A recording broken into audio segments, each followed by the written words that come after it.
Welcome back to the channel. In today's video, we're putting together this super clean all-white gaming PC packed with AMD's latest release, the RX 9070 XT. Of course, I'll go through assembling this build together, breaking down the parts going into all this goodness, and then if all goes well, I'll be benchmarking at the end to see how it actually performs. Enough said, let's get into it. First things first is our motherboard. This is the Gigabyte B650 AORUS Ice. From the name and looks, it's a clean all-white board with everything we need, like built-in Wi-Fi 6, as well as 3 M.2 SSD slots, and to add to it, it's absolutely stunning. Now at $1,500, I picked up a great contender for AM5, the Ryzen 7 7700X. This chip is packing. I mean, with 8 cores and 16 threads, sure it's not one of the X3D chips, but don't be fooled because it can indeed perform when it comes down to gaming. Also great and fantastic when it comes to handling workloads, so it makes it a great fit in my opinion for this build.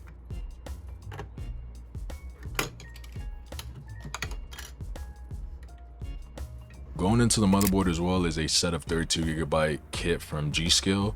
I just love G.Skill RAM because they're usually very affordable and reliable from my experience. This one is clocked at 6,000 megatransfers per second with a cache latency of 32.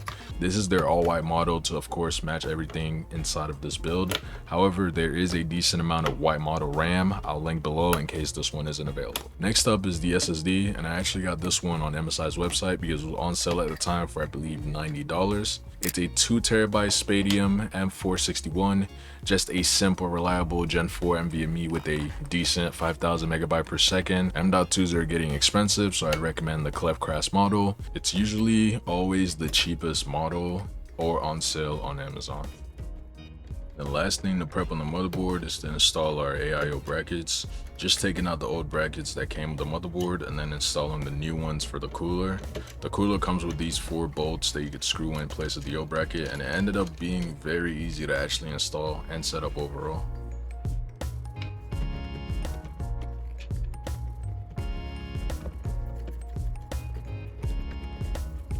And then everything is going to be housed in one of my personal favorite cases, the Montech XR Mid Tower.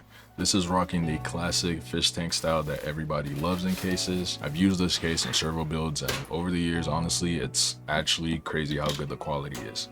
It comes with 3 pre-installed fans, 2 reverse blades intakes on the side, and then 1 exhaust in the back of the case. And to add to it, there's also 3 more spaces for fans on the bottom and then 3 on top also. Honestly, I love how versatile this case is. It's one of those reliable options that just gets the job done for $69. With all that out the way, let's get our prep motherboard and install it into our case.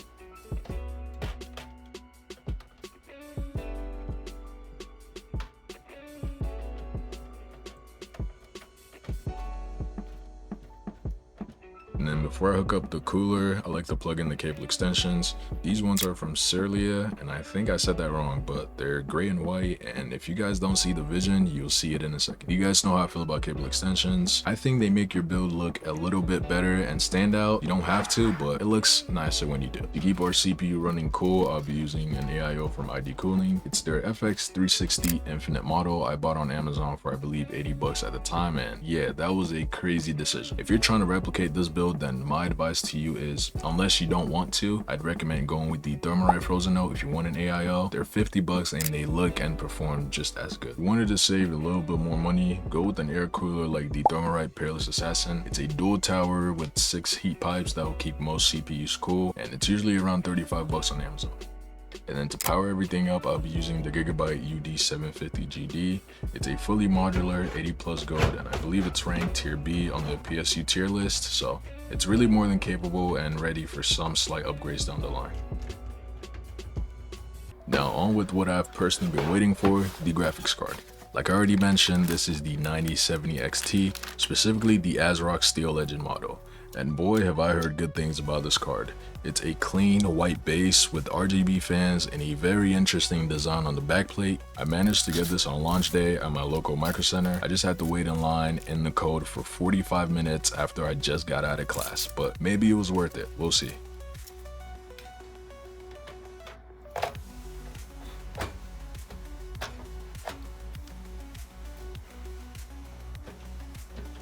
finishing off the GPU install with the cable extensions, and I'm not gonna lie, this thing looks so clean so far. I love how it's looking. And then this is how the cable management turned out. I just finished this up and I actually like how clean it looks. Everything looks nice and en route and pretty well hidden to my best ability, obviously. But I'll be selling this build, so I had to. Let me know what you guys think about the cable management.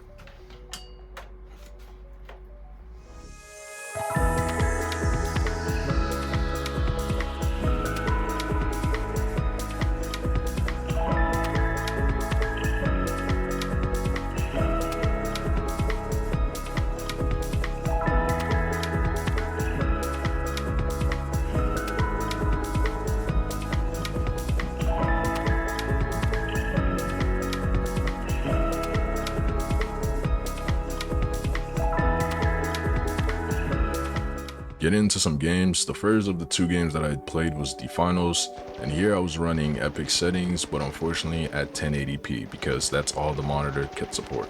And I forgot to turn on VSync, so we were capped at 144 FPS. However, at 1440p epic, you will easily be seeing 150 FPS on average. The last game I tested was Marvel Rivals, and I realized how bad I was off the rip. In Rivals, I was running on Ultra at 1080p once again and saw an upwards of 170 to 180 FPS. And at 1440p Ultra, you'd be looking close to 120 FPS, and honestly, that's very impressive. That brings this video to an end. If you guys enjoyed it, be sure to leave a like and subscribe, and let me know your thoughts on the build down below, anything you would have done differently or whatever the case may be. And I'll catch you guys in my next one.